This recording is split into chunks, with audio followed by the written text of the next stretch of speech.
কুরআনে বর্ণিত এমন এক রমণী যার অর্ধেক জিন অর্ধেক মানুষ, ইতিহাসের সবচেয়ে রহস্যময় রমণী রানী বিলকিস।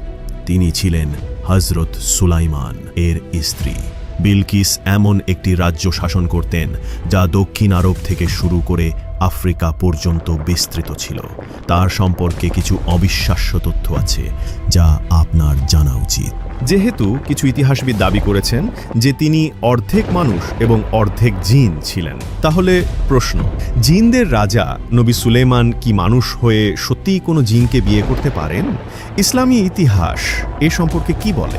এই ঘটনা শুরু হয়েছিল একটি ছোট্ট পাখির মাধ্যমে। কুরআনে যার নাম হুদহুদ বলা হয়েছে। হুদহুদ যে মানুষদের কথা বুঝতে পারত এবং নবী সুলেমানের এক বিশ্বস্ত গোয়েন্দা ছিল এবং দূর দেশ থেকে গুরুত্বপূর্ণ রাজনৈতিক সংবাদ নিয়ে আসত। আপনি যদি প্রস্তুত থাকেন, চলুন পুরো ঘটনা